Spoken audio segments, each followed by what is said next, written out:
those who are not successful think if you read 10 points in a book, you're going to be successful. What does success look like? What does it take? Without any kind of influence, you must stay by yourself. If you enable yourself, other people will say you're a success.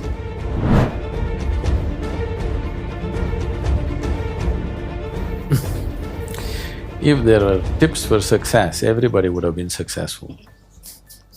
There are no tips for success. Hands-on, you got to do a million things.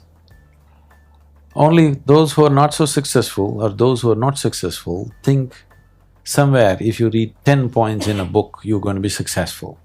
Those who are successful, they know, they stand on their head and do circus on a daily basis, okay? Only in the parties they stand up straight, rest of the time they are on their head, okay? We need to understand this. If you want to be successful, don't seek success.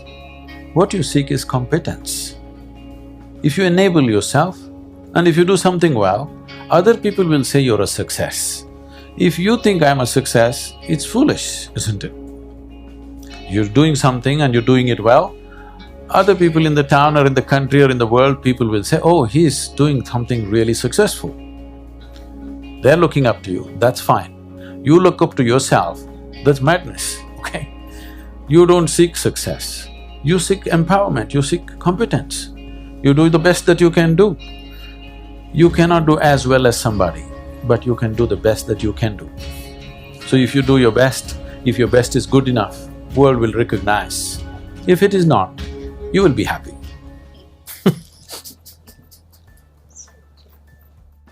So, what does success look like? What does it take? Well,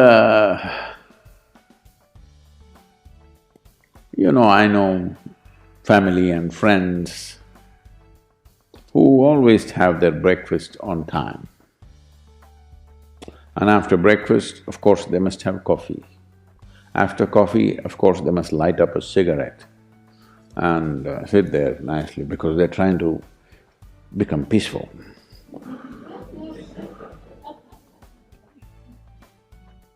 And then they will go to work, come back home exactly on time for lunch, eat lunch, rest for 1 or 2 hours, sleep, then evening have one tea and then smoke, and then again go to work.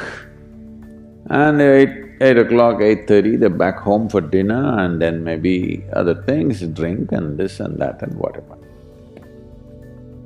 But those who have been very successful, either in music, sport, art, business, spiritual process, doesn't matter what, those people never know when they ate, when they slept, when they got afternoon rest. I've not seen such a thing in my life.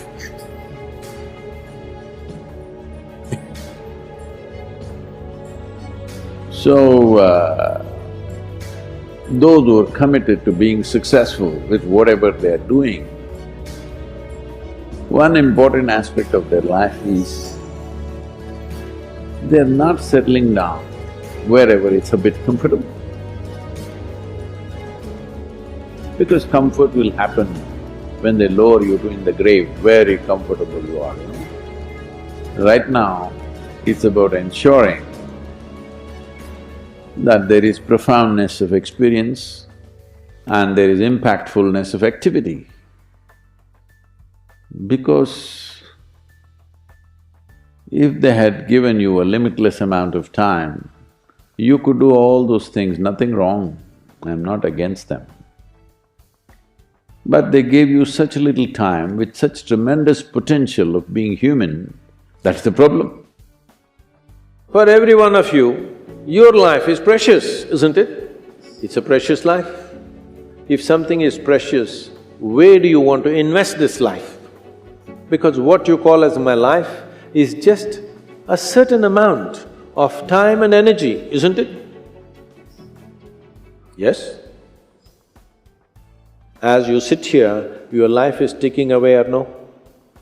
What is ticking away is not time, what is ticking away is your life. Yes or no? So this energy that you call as my life, How are you going to invest it? Because it's going to if you're doing something truly worthwhile, it gets over before you know what happened. Only if you're doing something worthless, it feels like a long life. Have you noticed this? On a particular day when you're very happy, 24 hours, poof, it went off like that, like a moment. You're miserable, 24 hours feels like 10 years. Have you not noticed this? So only miserable people will have a long life. Joyful people, life goes away like that, as if it's a couple of days. It passes away like that if you are creating what you really care to create. So, one thing that every young person should do is, without the influence of the peers of your own age group, without the influence of your professors and your parents, without any kind of influence, somewhere you must stay by yourself, at least for 2-3 days, and look at it.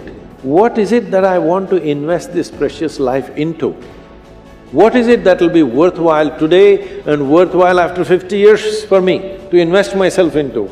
You invest your life into that, whatever it is. However small, big, it doesn't matter. If you see that this is something truly worthwhile and you invest your life in that, this will be a life of fulfillment.